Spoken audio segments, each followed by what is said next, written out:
Hello, student. Welcome to the first class of French Revolution, a chapter of class 9. आज के class में हम पढ़ेंगे फ्रेंच रिवॉल्यूशन के बारे में इंट्रोडक्शन, फ्रेंच रिवॉल्यूशन कैसे स्टार्ट हुआ, फ्रेंच रिवॉल्यूशन होने के पीछे कौन कौन सा कारण था, फ्रेंच रिवॉल्यूशन का विलन कौन था, फ्रेंच रिवॉल्यूशन का हीरो कौन था, ये सब के बारे में आज हम थोड़ा इंट्रोडक्शन जानेंगे। कहानी तब स्टार्ट होती है जब साल था 1774 यानी 1774 की बात है। लुइस 16 जो कि बर्बन फैमिली का था। बर्बन फैमिली का क्या अर्थ है? जैसे हमारे इंडिया में मुगल डायनेस्टी थी, उसी तरह बर्बन डायनेस्टी का एक राजकुमार जिसका नाम लुइस अगस्त था, उसको वहाँ का राजा बनाया गया जो कि 16वां राजा था। तो 1774 में लुई 16 बर्बन फैमिली का जो था वो राजा बनता है फ्रांस में। तब वह मात्र 20 साल का था और उसका विवाह एक ऑस्ट्रिया के प्रिंसेस, ऑस्ट्रिया एक देश है, वहाँ की प्रिंसेस जिसका नाम है मैरी एंटोनिएट, और ये रही मैरी एंटोनिएट, देख रहे हैं? तो ये है मैरी एंटोनिएट और ये है मिस्टर लुइस 16। तो इन दोनों का विवाह हो गया था और ये 20 साल की उम्र में ही राजा बन गए थे। अब जब ये लुइस 16 20 साल की उम्र में राजा बनते हैं तो इनके पास पैसे के टर्म्स में सबको कुछ ना कुछ जायदाद मिलता है अपने वंशजों से।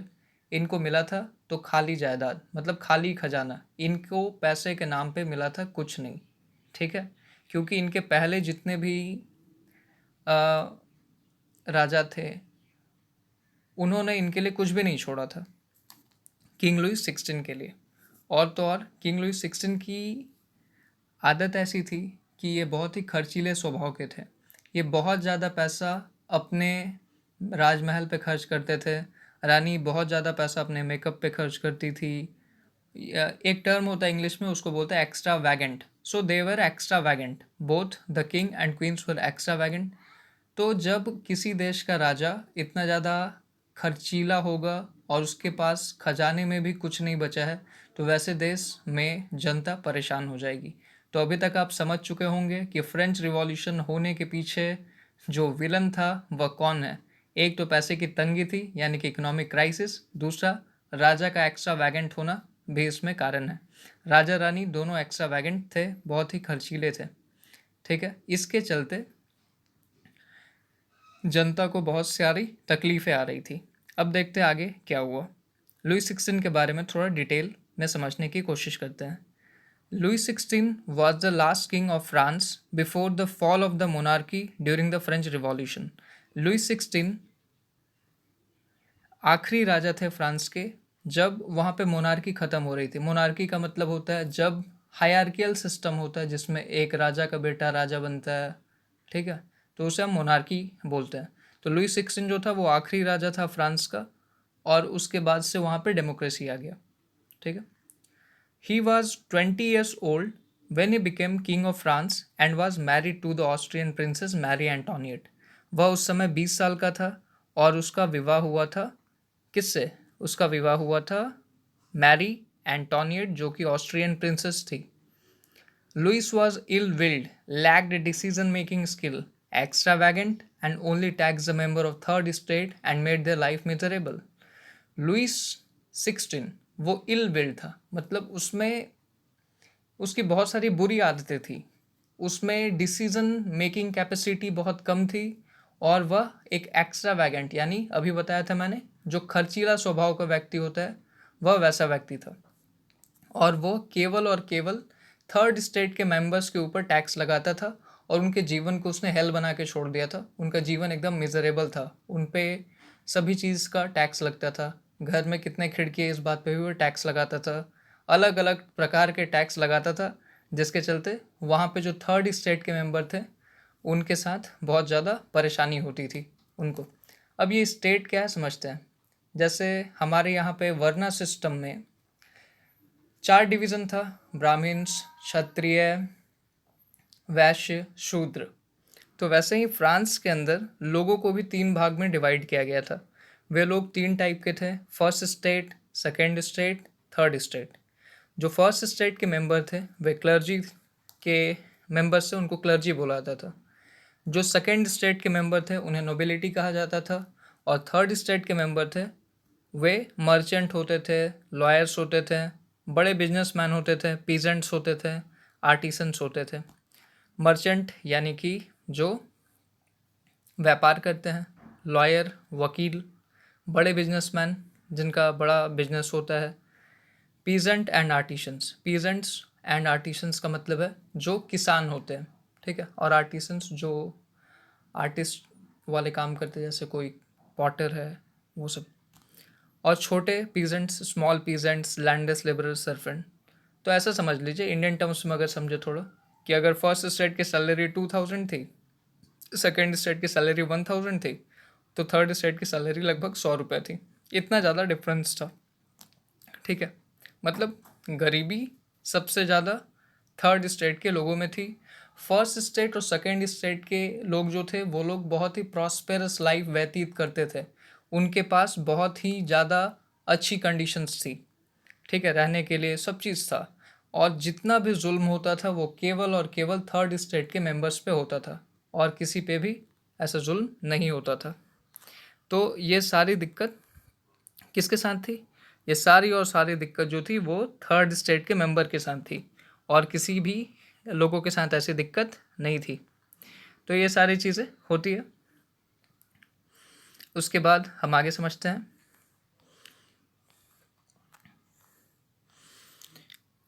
अब देखिए, ये पहले स्टेट के मेंबर्स हैं। अब तीनों स्टेट के बारे में हम सेपरेटली समझते हैं। फर्स्ट स्टेट का मेंबर है, ये कह रहा है oh honey I have got all the money.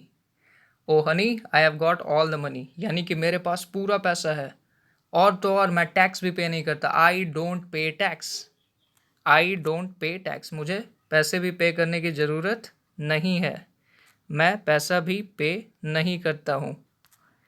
I get 1/10 of the agricultural produce done by the peasant from tithe. और मुझे जितना भी एग्रीकल्चर प्रोड्यूस है उसका 1/10 तो ऐसे ही मिल जाता है, मुझे फ्री में मिल जाता है, मुझे पैसा देने की भी ज़रूरत नहीं है।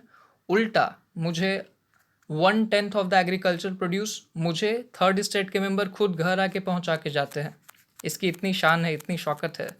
फर्स्ट स्टेट क्लर्जी मेंबर की इतनी पहुंच है कि उसको जो थर्ड स्टेट के मेंबर है वो खुद आके 1/10 ऑफ द एग्रीकल्चर प्रोड्यूस दे के जाता है। और इस टैक्स का एक इम्पॉर्टेंट नाम है, उस टैक्स का नाम है टीथे। उस टैक्स का नाम है टीथे, ठीक है। तो टीथे एक इंपॉर्टेंट टर्म है जो कि आता है एग्जाम में, पूछता है what is tithe. I will come to that, keep watching the video. और ये अपना इंट्रोडक्शन देता है, I am clergy man, so he is a member of the first state and he says oh honey I have got all the money. Honey मेरे पास सारा money है, I don't pay tax, मैं tax भी pay नहीं करता, और मुझे 1/10 ऑफ द एग्रीकल्चर प्रोड्यूस मिल जाता है। किस फॉर्म में मिल जाता है? टीथे के फॉर्म में। टीथे क्या है? अगर सपोज कोई किसान या पीजेंट 100 किलोग्राम अनाज उगाता है, तो 100 का 1/10 आप निकाल सकते हैं। 1/10 इंटू 100 क्या कर सकते हैं? 1/10 इंटू 100 करके आप निकाल सकते हैं। इसको निकालने का तरीका बता ही देते हैं। तो आप कर सकते हो 1/10 मल्टीप्लाइड बाई 100, तो you will get the answer as 10। तो अगर किसी ने 100 किलोग्राम, अगर किसी ने 100 किलोग्राम उगाया है, अगर किसी ने 100 किलोग्राम अनाज उगाया है, तो उसे 10 किलोग्राम किसको देना पड़ेगा? Member of the first state को देना पड़ेगा। और ये देखिए एकदम कितना ज़्यादा रिच दिख रहा है ना। और ये रिच है, ये मेंबर ऑफ फर्स्ट स्टेट है, और इसने गुशी के शर्ट पहने, ठीक है। अब देखते हैं उसके बाद मेंबर ऑफ सेकेंड स्टेट है। I am a member of second state, I also don't pay tax, I enjoy feudal privilege. अब ये कह रहा है कि मैं भी मेंबर ऑफ सेकेंड स्टेट हूँ, मुझे टैक्स देने की ज़रूरत नहीं पड़ती, मैं और तो और फ्यूडल प्रिविलेजेस भी इंजॉय करता हूँ। अब तीसरा शब्द आ गया, फ्यूडल प्रिविलेज। तो फ्यूडल प्रिविलेज का क्या मतलब होता है, समझते हैं। फ्यूडल प्रिविलेज ये एक स्पेशल राइट है। फ्यूडल प्रिविलेज एक स्पेशल राइट है जो कि it was based upon birth. जैसे हमारे यहाँ पे भी राइट था कि कैसे जो ब्राह्मण्स है उनको अपने पेरेंट्स का काम करना होता था, मतलब either they use to teach और they use to be in the offices of king. और वैसे जो लोग लो बॉर्न कास्ट के लोग थे उनको यूजुअली छोटे काम करने पड़ते थे, सो कॉल्ड छोटे काम करने पड़ते थे। उसी तरह यहाँ पे ये लोग बहुत ही संपन्न परिवार में जन्म लिए हुए थे, ये बहुत ही ज़्यादा वेल्दी थे, तो इनको ना तो टैक्स पे करना पड़ता था, ना ही इनको आ, कोई चीज़ करने की ज़रूरत होती थी। जैसा मेहनत थर्ड स्टेट के लोग करते थे वैसा मेहनत इनको नहीं होता था। उल्टा इनके पास फ्यूडल प्रिविलेजेस था। They had feudal privileges. What does feudal privilege means? ये एक स्पेशल राइट है जो कि इनको जन्म से मिला था, कि जितने भी क्लर्जीमैन हैं और जितने भी नोबल्स हैं उनके घर पे जाके काम कौन करेंगे? जो थर्ड स्टेट के मेंबर्स हैं वो इनके घर जाकर काम करेंगे। इनका काम कौन करेंगे? थर्ड स्टेट के जो लोग हैं वो लोग इनका काम करेंगे, सेकेंड स्टेट के लोग। मतलब ये इनके घर में, अपने घर में ये गार्डनिंग करवा सकते हैं या फिर झाड़ू पोछा करवा सकते हैं, इनका जो मन करेगा ये करवा सकते हैं। So this was a kind of special, और वो लोग मना नहीं कर सकते हैं। और ये लोग पैसा भी नहीं देंगे, ये लोग पैसा भी नहीं देंगे और बदले में वो लोग मना भी नहीं कर सकते हैं। It is totally up to them. So we can say that the members of the third state were at the mercy of the first state and the second state. We can say that, right? Okay, now let's discuss. ये देखिए third state के member हैं, ये है third state के member of the third state. और ये कह रहे हैं I am the member of the third state, my earning is list. मैं सबसे कम पैसा कमाता हूँ, बट आई पे most of the tax, all of the tax. ये जो थर्ड स्टेट के मेंबर्स थे ये पूरा टैक्स पे करते थे। पूरा का पूरा टैक्स कौन पे करता था? Member of the third state use to pay all the tax. The clergyman and the nobles make us work for them without giving any money.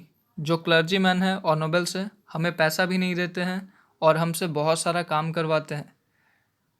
और ये कह रहा है, ये मेरी पोएम है। In the sky there is moon, our king Louis is loon. Loon का मतलब होता है पागल। आकाश में होता है मून और मेरा किंग लुइस है लून। मेरा किंग जो लुइस है वो पागल है, वो हम ही लोग से टैक्स लेते रहता है जो सबसे कम कमाते हैं। और तो और हम लोग से काम भी करवाता है फ्री में, और खुद अपने एक बहुत ही बड़े से अच्छे महल में रहता है, उसका कॉस्ट बहुत ज़्यादा है। तो ऐसा कौन कर सकता है? एक लून ही कर सकता है, एक पागल ही कर सकता है। उसके बाद कुछ इंपॉर्टेंट टर्म्स है जो कि यहाँ पे समझना है, जैसे ऊपर है। तो एक है लीवर। लीवर का मतलब होता है ये एक यूनिट ऑफ करेंसी है जो फ्रांस में फॉलो होता था। जैसे हर कंट्री का एक करेंसी होता है, इंडिया का करेंसी रुपीज़ है, ठीक है। उसी तरह फ्रांस का पहले का करेंसी था लीवर। अब ये इसको डिसकंटिन्यू कर दिया गया था 1794 में। तो ये सब इंपॉर्टेंट टर्म्स है, एग्जाम में आते रहता है, इसको एकदम याद रखना है। लीवर ये करेंसी था फ्रांस का, इसको डिसकंटिन्यू कर दिया गया 1794 में। क्लर्जी, जैसा कि भी बताएं, they were the group of person invested with special function in the church. जैसे पंडित होते हैं, मौलाना होते हैं, उसी तरह क्लर्जी मैन जो होते हैं वो चर्च में काम करते थे और इनको चर्च में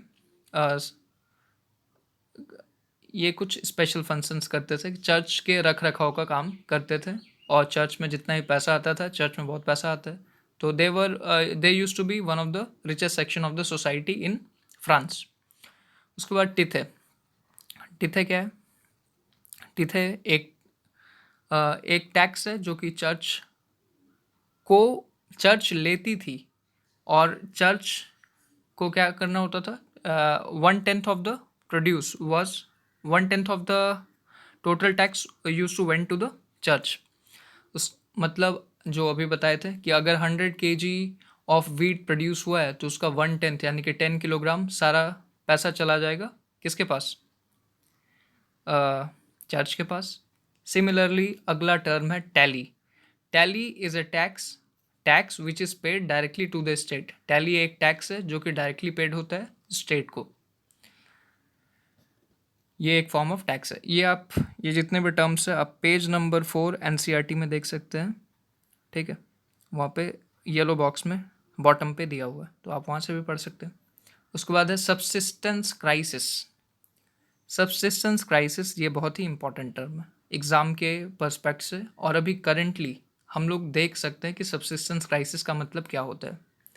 अभी करेंटली हम लोग का कंट्री, पूरा वर्ल्ड इनफैक्ट एक ऐसे सिचुएशन में जहाँ पे कोविड-19 से पीड़ित है लोग, तो उसमें सब्सिस्टेंस क्राइसिस भी पिक्चर में आ सकता है। आप समझिएगा दोनों को रिलेट करके कि क्या उसका मतलब है, तो अच्छे समझ में आएगा।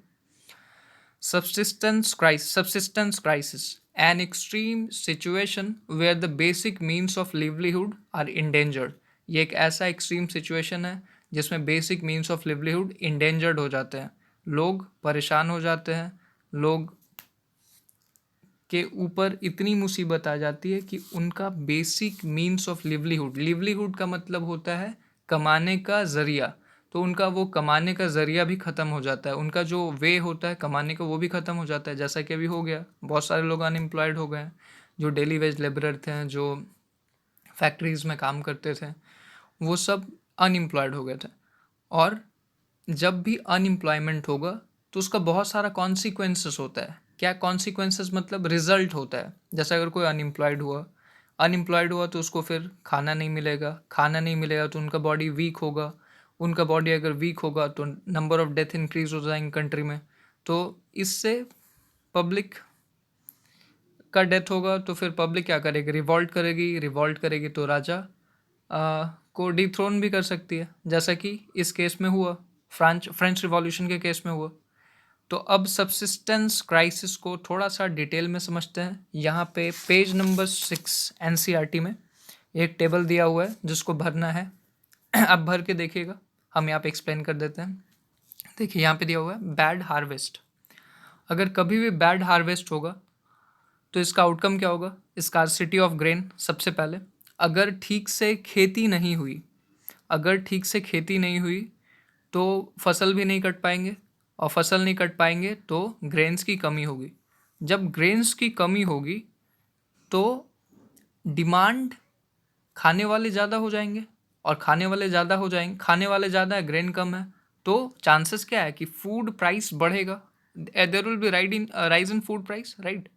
उसके बाद जो सबसे पुअर क्लास के लोग होंगे, जो अमीर लोग होंगे, वो लोग तो कैसे भी पैसा का यूज़ करके उस ग्रेन को ख़रीद पाएंगे, लेकिन जो गरीब लोग होंगे वो लोग उस पैसे को ख़रीद नहीं पाएंगे, उस ग्रेन्स को ख़रीद नहीं पाएंगे अपने पैसे से। The poorest can no long buy bread.